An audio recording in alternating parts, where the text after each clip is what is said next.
the soldiers home. Obama could have done that. He could have ended all these freaking wars. Didn't do it. He was there 8 years, I think it was, and didn't do a damn thing for that. You know, in terms of free medical care and so on and so forth. Then the environment, he allowed that pipe that was coming in from the Dakotas up until about a month and a half before the election. Smart guy. Wait, right? He stops that, and then just so that he could appear as a good guy for the environment. And then after Trump gets in, Trump gets all the bad publicity because, of course, he does what we knew he was going to do. And if it had been Hillary who had won those elections, she would have done the same thing. And we have no doubt about what Hillary would have done. Okay, I got 2 minutes left. Just go by, look it up. It's still, you can still find it on YouTube how she was laughing and applauding when poor Gaddafi was being killed. You know, I don't care if you're a supporter or not of Gaddafi. I'm not really a supporter of Gaddafi, man, but to be, you know, laughing and applauding when a man is getting killed the way he was, that's really sick. You know, you will tell me that Hillary Clinton was better than this assassin over here right now. At least this guy is right now meeting with Kim Jong, you know, the president of the People's Democratic Republic of Korea. He says he has 5 strategies for Venezuela. I'm sure the main strategy is to put pressure on them, intimidate them, and try to get Venezuela to accept this golf course and so on and so forth. If it were Hillary in there, they'd be troops in there already slaughtering people in Venezuela. So again, I urge you, please, and if you don't go along with everything I said or anything I said, it's great.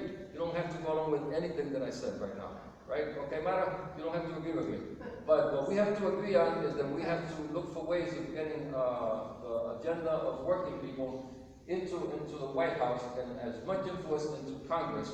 And we're not going to do it, unfortunately, for the Democratic Party because the Democratic Party and the Republican Party both come from the same seat. You should remember that. Thank you.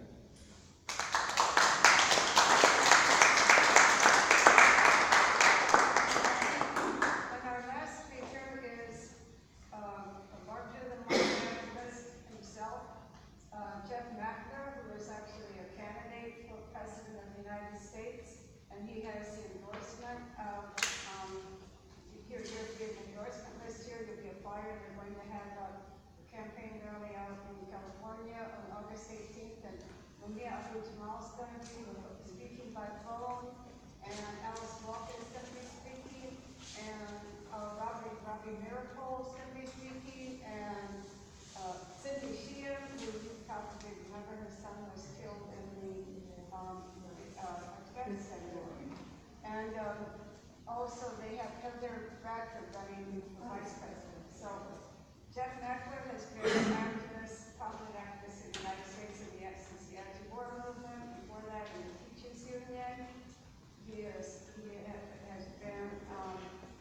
he's now the National Secretary of Socialist Action, which is a member of the part of the United Secretary of the Fourth International, so they're part of the international organization. And so he's also the director of the mobilization to free Lumia Abu-Jamal, who I'm sure we'll talk about Lumia's case a little bit after Jeff speaks. I want to welcome Jeff back.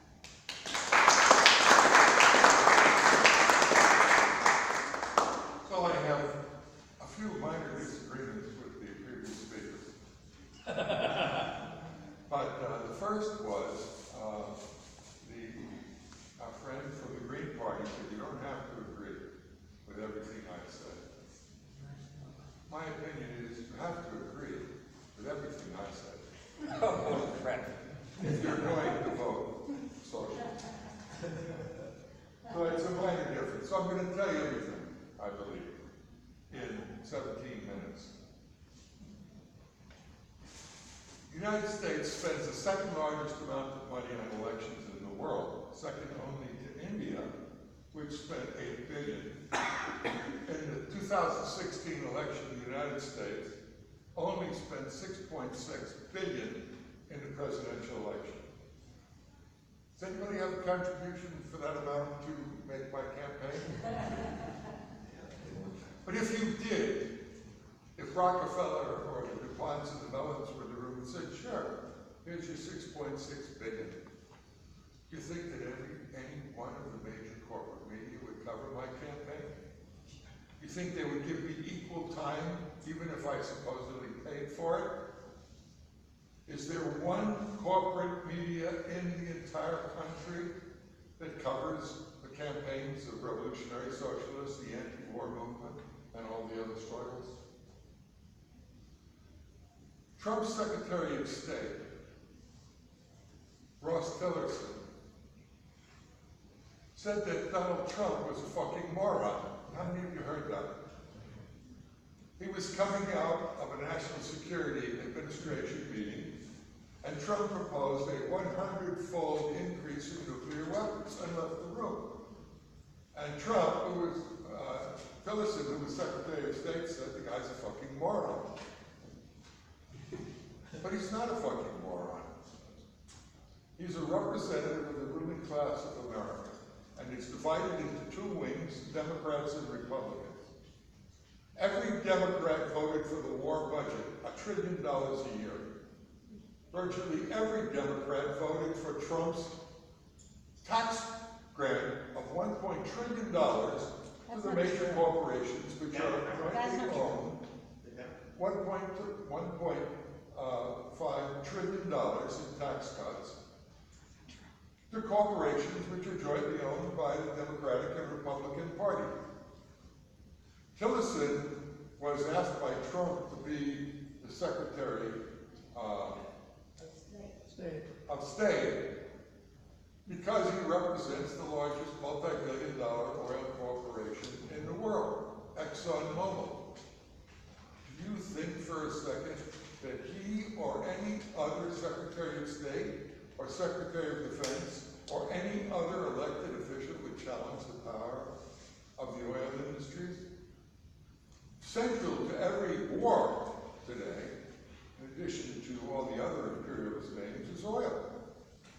They are in the Middle East to take over the entire place for oil and impose every dictator they want, whether it be Syria or Libya or whatever. They're in Venezuela because it has the largest oil reserves in the world, bipartisan. They are in Libya for the oil. They are in Latin America for the oil and the resources.